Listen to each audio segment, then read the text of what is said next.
And we're on. Hello, guys, and welcome to another episode of No Strings Attached. Today, I have a pleasure of interviewing Karl Hale. Karl, welcome to the show. Thanks for finding time to do this. Bogdan, thanks for having me. It's a pleasure to be here.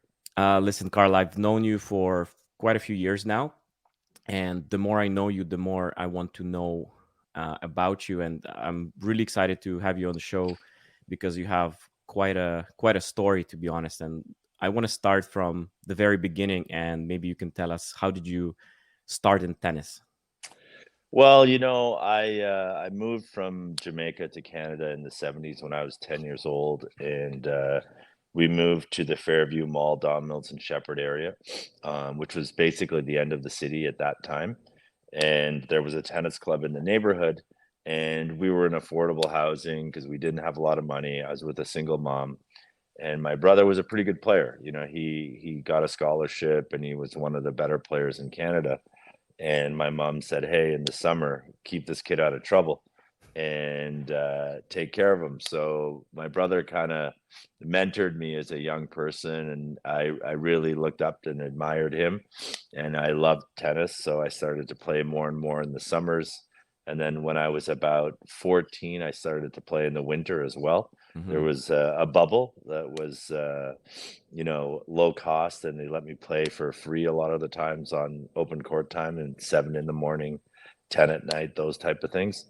And by the time I was 16, I was pretty good, one of the better players in Canada, and got a scholarship to the US, and did pretty well there.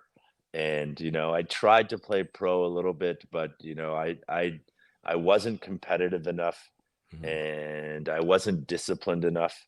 Um, I just didn't have what it takes to be a top professional player week in and week out, and that's just the truth. I did have a few good wins. I beat a couple guys in the top 100 and things like that, but week in, week out, I just wasn't strong enough. Hmm. But I still love tennis, so I made it my profession and started to teach in Japan. Bill Cowan, a Canadian, gave me an opportunity there, which really helped me. Then I came back and started, working in the club and high performance areas with Tennis Canada, coaching Fed Cup and a bunch of the junior teams here.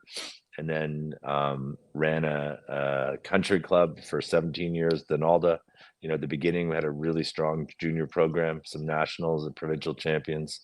And then, during that time, I met Michael Downey, and the opportunity opened up at Tennis Canada to become the tournament director. Um, and I was lucky enough that he gave me the opportunity to do that simultaneously with all the other things I was doing, and I've been doing that since 2006. And then now I'm opening up tennis clubs, across Ontario, and I'm just a passionate tennis person. Love the sport, love the people. It's given me a great life, and yeah, here I am, you know 30, 40 years later, starting at a public park, and now I'm opening up tennis clubs across Ontario. That's so inspiring to hear, like the whole story from you coming here with, like you said, pretty much nothing, and then building your way up to where you are now. And we're gonna go through every stage in a little bit. But um, were you, when you were a kid, when you started playing tennis, did you have a coach, or you were just playing on your own, like like just to find court time and just do your thing? Like, how was it back then? No, like we couldn't afford it. We couldn't afford much, to be honest. So what I would do is I would hit against the wall a lot, the school wall, the wall at the tennis club. I would just sit at the tennis club and play with anybody that came by that wanted to play. And then as you get better, you start to meet some people that are a little bit better, that you want to play a little bit more. And then you start to, as you improve, doors start to open up a little bit more for you, because in our community, I think people like to help one another, and I had a lot of different people that helped me a lot along the way. Hmm. For sure, and as they say, you don't need to you don't need to have a world class facilities to become world class player, and this is the example. Just finding Mhm. opportunities. So fantastic. Do you think that having, the childhood, the one that you had, affected you as a coach when you started coaching, and like all the, tennis past that you had a mark on you? Yeah, of course. I think all of us, as coaches, our childhoods and our parents and our upbringing affects us in good, positive, and negative ways. Mhm. So it did help me a lot. I was coaching high performance, I would say, from the age of 25 to 40, a lot, and I really enjoyed all of the levels. But I particularly just enjoyed, people that had a passion to learn, Mhm. because there's a lot of players that I coached that, could have done a lot better, but they weren't as willing to learn or push themselves or didn't have the discipline. So I think as a coach, what you learn is you gravitate towards those who want to get better, regardless of their level. Mhm. Yeah, no, for sure. And how were you as a coach back when you were working with like high level? You coached Fed Cup. What was you would describe maybe your strength or your philosophy rather? Well, I think, when I was coaching, the it's the old adage of everybody's a little bit different and trying to get the best out of each player. So when you're coaching those high level players, as you alluded to earlier, everybody has their own background and everybody has their own story, and you have to understand that a little bit to understand what will make that person tick, because Hmm. what you try with one person, might really upset another person. I remember I worked with Monica Seles in Asia when I lived in Asia for a little bit. And I remember watching her and her father. And the one thing I learned from her, and I was young, probably 23, 24, and she would practice. And anytime the ball was in play, she would be focused 1,000%. And as soon as she sat on the changeover, she could completely relax. But she had trained herself that anytime she's on the court, she is completely focused every single time, never deviated once. And then you look at a player like, Roger a little bit sometimes. Roger sometimes he can relax, during his practice a little bit. Hmm. He's a different character, so you have to understand your player, you have to understand their goals, and you have to adjust your philosophy, because I think most coaches, their philosophies are similar. They want to get the best out of their player. They want them to have discipline. They want them to have good work ethic. They want them to have good values, all of those things. It's similar, but it's the good coaches are the ones that can get a lot out of different players. No, 100%. It reminds me, I believe it was Paul Anacon who took, I think, 2 months before he said anything to Federer, the like, as first feedback, so just Yeah. tells you that you really want to know what's happening with your player in order to help them, you know. Yeah. So from I've you, got I've got yeah. a really good Paul Anacone story. So Oh, please. when he when he was so he coached Pete Sampras for a long time. And at the end of Pete's career, he wasn't doing well at all. And he was working for the USTA. And this was in about June. And he'd lost in Wimbledon pretty early, that was the norm at that time for him, early 30s. And everybody thought he was done. And Lynn Raleigh from the USTA, who was leading the USTA, said, "Paul, why don't you just go and help Pete?" And he said, "I can't do that because I work for the USTA and we're not allowed to coach separate players." And she's like, "Don't worry about it. Just go and help him. He needs it. He's one of the greatest ones we ever had. Just go and help him." So he started coaching him in mid-July Hmm. of that year, and that's the year he won the U.S. Open and retired. And it was, when you talk about coaching, Lynn Raleigh had the foresight to know that if anybody's going to get anything out of Pete, it was Hmm. Paul. So she allowed it to happen, even though it was against policy.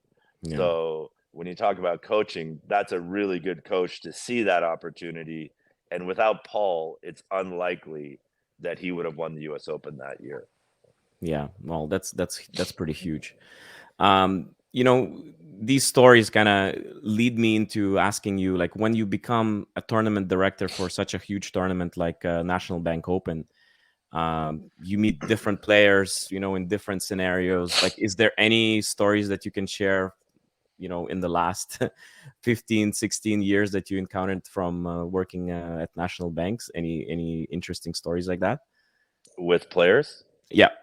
Yeah, I mean, there's, these players, you people forget, they are just like you and me.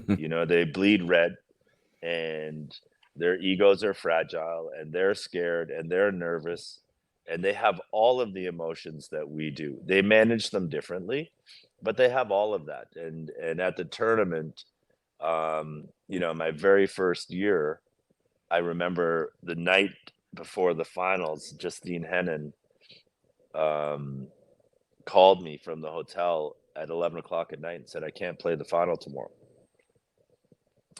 So I said, what are you talking about? And she said, my back's injured and I've got to be ready for the US Open. And, so unfortunately, I don't think I'll be able to play. So I said, okay, just go to bed and let's talk in the morning. And that's that. And then in the morning, I actually called another player who had lost to say, hey, she was going to Niagara Falls, Mm. Petrova. And I said, okay, because I'd organized for her to go to Niagara Falls. So I said, okay, just so you know, tomorrow, be ready because the car might take you to Niagara Falls, or it might take you here to the tournament to play an exhibition. So she said, okay. And then, that morning, Henin warmed up a little bit, and she said, okay, I think I can play. And she went and she beat um, the Serbian girl. I can't remember her name right now. She was good. She was like number 2 at the time, and Hmm. she beat her like straight sets, like 2 and 3. Hmm. So there's a lot of stories, like that. I Hmm. remember, Canadian story was in 2016 when Milos was number 3 in the world, and he came to our tournament. I met him and I said, okay, Milos, this is your tournament. We want to support you. Whatever you want, we're gonna support you. So if you want to play at 2 in the morning, you'll play at 2 in the morning. So he said, okay, I want to play the feature match every night.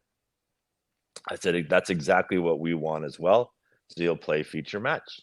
And remember, 2016, Roger's still, you know, number one and the height of his career and what Yeah. have you.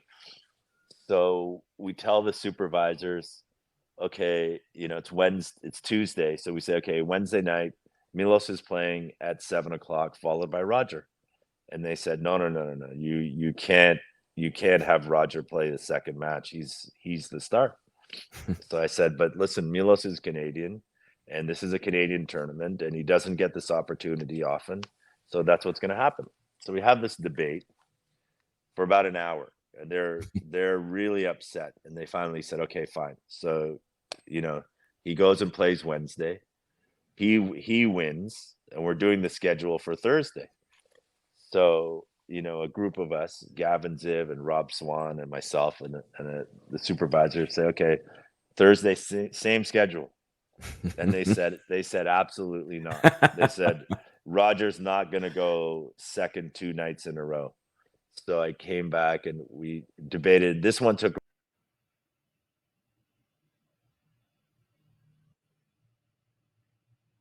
and Hello. then yeah, we weren't going to budge. And then Mhm. finally they said to me, they said, okay, we're going to do it, but you have to go and explain it to Roger. And I said, okay, no problem. So after the Wednesday night match, Roger won. And I came to the locker room and said, hey, Roger, how's it going? He's like, good. So I said, I need to talk to you for a second. He said, sure. So I said, listen, I said, I just want to be totally honest and straight with you that you're playing second match tomorrow night. And I know that it's not your preferred match, but I just want you to understand that, Milos is our hometown boy, and we have to look after our people. And if I was Swiss and I was in Switzerland, I'd do the same thing for you. I just want you to understand. And he said, no problem. He goes, I get it. And he was totally cool. He didn't blink and he was Mm. totally fine. So there's a lot of things. There's so many stories with players. I took Serena to build a school in Jamaica with me because I have a charity building schools. And that year, I want to say it was around 2015, I believe. And Venus had and Serena had gone to Jamaica maybe 5 or 6 years earlier, and the person who organized it was a mess. So I said to Venus, I said, Venus, why did you go to Jamaica and you didn't tell me? And she goes, I want to go again. So I said, okay, I'll take you. She goes, 100%, we're gonna do it. So I said, okay, for sure. And literally 30 seconds later, I get a call from Serena, and she goes, can you come down to the locker rooms? I said, sure. So I go down, and I was a little nervous because I thought, usually those kind of calls, they're pulling out or something's Mm. going on. So I said, what's going on? She said, yeah, I was just talking to Venus, and she said something about you and her going to Jamaica or something like that. So I said, yeah. So she said, well, she goes, listen, she goes, I'm the number one seed, and I get choice over Venus. So I said, yeah, you come too. So she said, okay. So I took them down that year, and they had so much fun. And then Serena said, let's build a school. And we built it in 2017. So a Wow. lot of great stories with Yeah. with the players, and with our Canadian players as well. Yeah, no, that's honestly fantastic. I'm pretty sure you can just keep going and going, and Yeah, yeah, it's a we'll find some time for another interview just to yeah, dedicate them for your yeah, yeah, stories. yeah. But you brought up very important part of your life, which is philanthropy and and charities, and you're you're pretty big on giving back. And can you maybe talk a little bit about what you do in terms of your foundation, so maybe more people can know about it? Yeah, I mean, I think that as people living in Canada, this great country with so much opportunity and so many social benefits, that I think we all have a responsibility to give in whatever way we can, and it's not necessarily a monetary way.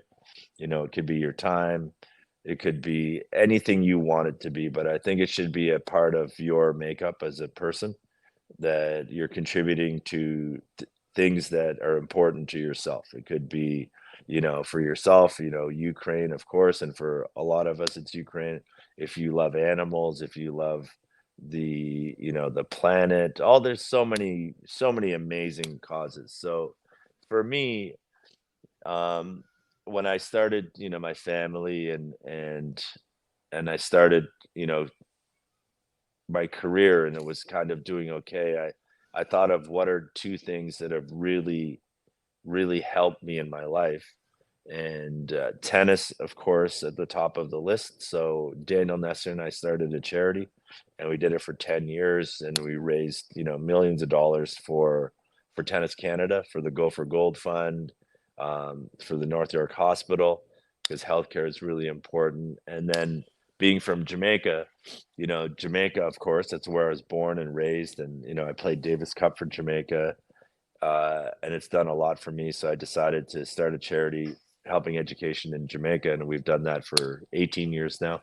We've built 27 schools across the island. We've helped hundreds of thousands of kids um, get a better education and a better life, and create more opportunities for more Jamaicans. So it's a really thoughtful thing that I think we all should do, especially this time of year around the holidays. It's a tough environment out there these days, and a lot of people need a lot of help. And when you're here in this country, you have the opportunity to do so. So take some time and dig deep and think about it. 100%. And listen, this is fascinating and honestly absolutely amazing. And we're gonna definitely leave some links down on the stream. So maybe Carl, you can send me something Yeah, so we can put it down so people can yeah, help out in any way they can. So absolutely. And like your um, value of giving back just goes even beyond that. Like I'm gonna slightly shift towards you building more clubs, and obviously that's business, but in our high performance, like you're creating opportunities for kids to pay less by providing scholarships. You're doing like the shoe drive, like you're still thinking of ways, how Yeah. can I give back, how can I help? So uh like why is this so important to you that you're just not stopping, just Well, like I said earlier, it's I think we all should have that as a part of who we are, because you one of the things is you actually don't need to have a plan. You don't. I had no idea. If you asked me 18 years ago, "Hey, Carl, are you going to build 27 schools?" I would have said, "You're crazy. I have no idea what you're talking about," right? What you need to do is be engaged. Get engaged, get out there, and energy begets energy. The more you do, the more people will help you and want to be engaged in what you're doing. Um, so just get started. And for example, the first year I did my charity, both the Nestor and Helping Hands, I want to say I raised maybe $5,000, Mhm. something like that, $10,000, which is good. And then we went on to raise, my best year with Helping Hands and Nestor, hundreds of thousands of dollars. You know, so with the clubs, you know, we're in a community, and the club is servicing a community, and typically it's a 10, you know, 10 to 20-kilometer radius that comes to that club. So we want to support the community in all the different ways we possibly can, and the wider community, if we have opportunities. So for example, with us, we've planted, I want to say, like 1,000 trees. We've donated 100 pairs of shoes. um Tennis balls, we've donated thousands of tennis balls to be recycled. We gave scholarships to the Markham African Caribbean, Canadian Caribbean Association, to help those inner city kids to play tennis and have a good weekend and come out and learn with their families. So it's the right thing to do. And when you do the right things, good things happen. So I hope people, the one message, people watching this is get your kids involved, get yourself involved, pick what you're passionate about, and just get started. Yeah. No, it's I really wanted you to talk a little bit more about it because it just sends such a strong message to the whole community, not just like people, but business owners too, and maybe again inspire them to give more back, find a way to make the community better, service the community in a better way. Because I truly believe that, not just because we work together, but I truly believe that this is the right thing to do, and this is very inspirational because again, Mhm, I don't see a lot of like tennis organizations do that kind of stuff, so it's truly remarkable. mhm. um I want to move in closer to the clubs and the high performance in particular. A lot of our listeners are parents, coaches, they're interested in high performance. So why is high performance, because when we were talking over the phone, you said like high performance play, it takes a special place in my heart. So Mhm. why is it that you really want to make such a big emphasis on high performance in your club? Well, I think, for all of us, inspiration is important and aspiration is important. So you want, at your facilities, to have some very high level players, so it inspires the younger kids, because that's what children like to see, other kids that are, doing really, really well, and they want to be like that. So the more you have that at your facility, the more the opportunity is for other kids to get inspired to play our great game. And we all see these pictures of, Roger Federer with Pete Sampras when he was 8, or Steffi Graf with Chris Everett when she was 6. You see all these pictures on and on again. So that's one of the components, is to inspire the young people to do better. The other one is just, I think you want at your facility to have the opportunity for kids at the club to really excel, and to really perform better, because the one thing, the reality of it is that, there's some stats out there of what percentage of players, um, so for example, the number 200 tennis player, I think they made $270,000 this year in tennis, and they had expenses out of that. So essentially, they made hardly anything, because they have to pay their coaches, their travel, their this, their that, their food. So they didn't make that much. The NBA 7 million with no expenses because they have their coach and their Yeah. travels paid for, et cetera. So tennis is a tough sport. So even if you make it to 200, which is very unlikely, very low, less than 1% will do it, you're still probably not making a great living. So the benefit of high performance is not just for the very few to get to 200 in the world, if that's your goal, but so many of the high performance I know, they develop character and behavior that makes them more successful in their lives. They develop the discipline, the work ethic. Somebody asked me, it was a conference I was at, and it was a group of coaches, and the leader said, "Hey, Carl, are you good with stress?" So I said, I played a lot of tennis, and they started to laugh, and I said, yeah, and I said, listen, I said every single match, I win 50% of the points. One out of 32 of us win a tournament. I lose games every match. I lose sets every match. So I'm used to losing. I'm used to it. I'm conditioned. I understand. So I learned to deal with it.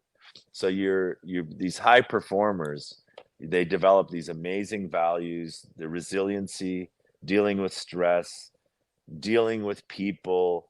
You have to be punctual. If you're not, you're going to get defaulted. You have to be organized or you can't play the tournament. There's so many layers in high performance that's great for our children and really helps them develop later in their lives to be really successful on in their business and hopefully in their personal lives as well. Yeah, this is such a strong message to all the parents and maybe young coaches who are listening, because a lot of time what I hear, from parents, if my player, my son, my daughter, like they don't get, to certain ITF ranking, to a certain, like level of playing, it's a failure. But what about a scholarship? Okay, Yeah. what about if they choose to do something else, but they have those values that they learned through tennis? And to Yeah. me, that's always been, the most exciting part about coaching. It's, yeah, sure, like I can teach a forehand, I can teach a backhand, I can teach a tactic, no problem. But it's like, what other values can you teach through tennis? And that's, to me, that's been the most fascinating, Well, I part of think coaching. I think for high performance that coaches have to think that me as a parent, the easy thing to measure is a ranking.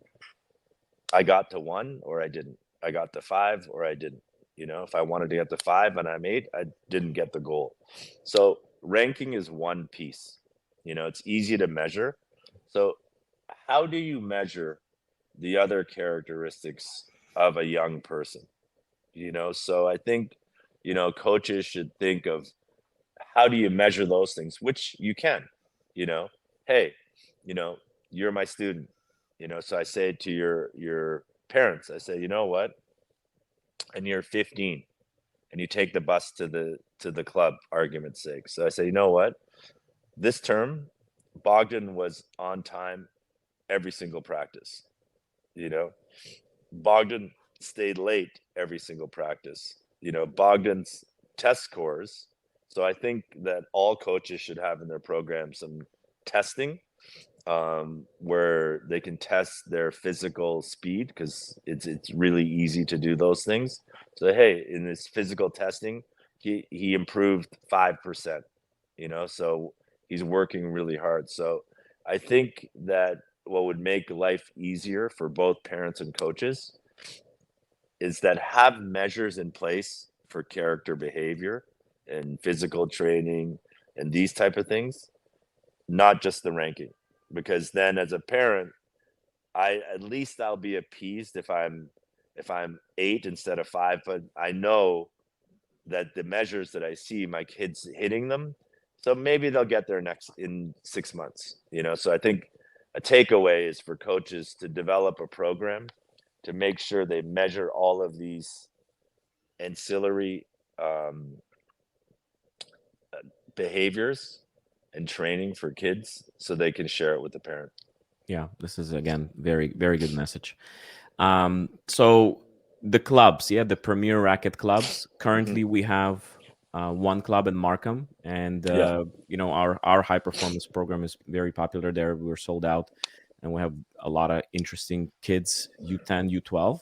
yeah. What's in the future for Premier Racket clubs?